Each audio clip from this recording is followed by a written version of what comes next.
پتا سے طریقہ باندې علم او د دین خبرې نشي خورېدی یو په یو باندې تورې خټې ورولي بل په بل تورې خټې ورتپي دواړه یو بل د تورو خټو لیو یو بل له ورکي دا د دین خدمت نه دی امام شافعی رحمت الله علیه فرمای وی علم د اهل علم په مابین کې یو نږدې تړلې رشته ده علم د اهل علم ترمنځ یو نږدې ضروري رشته ده نو کم خلق چې علم نه دشمنی جوړه کی هغه به نورو خلکو سره اصلاح کی چې یو په یو پسې بدره دی او بل په بل پسې بدره دی دا سه عالم به د بل چا سو دینی خدمت وکي دی به سره قوم اقتدا مقتدا جوړ شي د اقتدا دعوت به سو ورکی دی دی په بل غالب کې دی نشي نو پکار دي چې عالمان یو بل سره په مینه محبت خبرې کوي خپل مسلک خپل عقیده په نرمه طریقه باندې داغه بیان کوا یو امی سړی هغه وی اپنے عقائد کو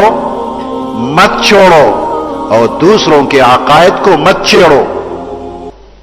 خپل عقائد م پرېږ داغه بیانوا په طریقه خود بل چې عقیده مت چھیڑو هغه چېړما چې ته فلانه داسې دی او فلانه داسې دی او داغه دا عقیده او دا خرابه ده خرابه ده ته خپل خپل عقیده روانه کاغه بیان کا یو ځای کې تیری دی الته ترنا پیدا کا تیرې په خپل روکیږي تیرې با په خپل لړی شي او ترنا پیدا کا نو رڼا د الله په قران او د پیغمبر علی السلام په دې خپل طریقو کې ده او فقها علما مجتهدین هغه د غرناګانې دا چراغونه آسان کړي دي او رڼا ولا زیاته کړي ده ډېر خلکو ته پاسانه رسیږي نو علم خدای دې لره واستر چې رڼا په خورکا علم الله دې لره لګل چې عمل په وکا ځان تم फायदा ورکا نور تم फायदा ورکا پیغمبر علیہ السلام فرمای اشد الناس عذابا ډېر سخت د ټولو خلکو نه په عذاب کې یوم القیامت د قیامت پر سوق وي عالم اغه عالم لم ينفعه الله بعلمه چې الله دته د علم फायदा ورنکړه کوم عالم ته چې د علم फायदा ونه رسیدا هغه له ډېر عذاب الله ورکړي او بل حدیث کې راځي لا تتعلم العلم لتباهوا به العلماء علم دې د پاره مزد کوا چې ته په عالمانو سره مقابله کې او فخر کې ولتماروا به السفهاء او کوم علم سره په جګړه کې ولتصرفوا به وجوه الناس اليكم علم دې لمزد کوا چې خلکو توجه په ځان تراوړي فمن فعل ذلك فهو في النار چا چې دا کارو کو دی په دوزخ کې وي علم دې لز د کو چې مليانو سره په باس او مناظره کوم او دې کم علم سره په مقابله کوما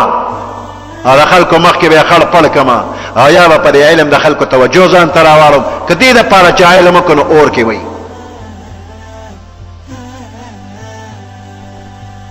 امام مالک رحمت الله علیه فرمای والمراء والجدال في العلم يذهب بنور العلم عن قلب العبد په علم کې جګړه او بحثونه کول د علم نور او رڼا د بنده د زړه نو باشي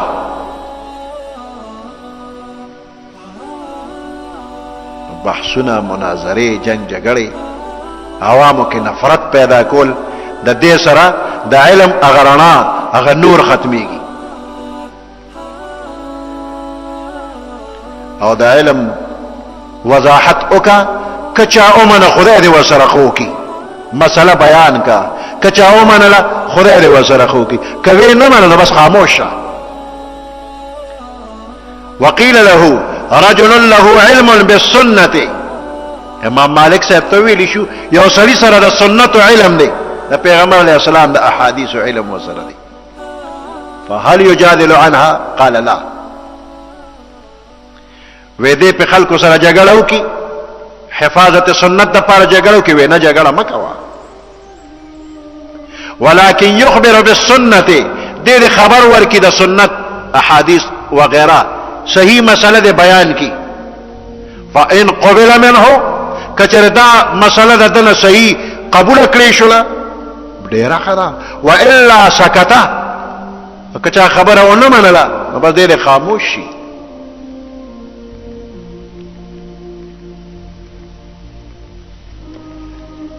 بحثونه کول نفرت پیدا کول مناسب ندی. زړونو کې وفا نشته، سترګو کې حیا نشته، وخت عجیب غوندې او د بل پروا نشته، وخت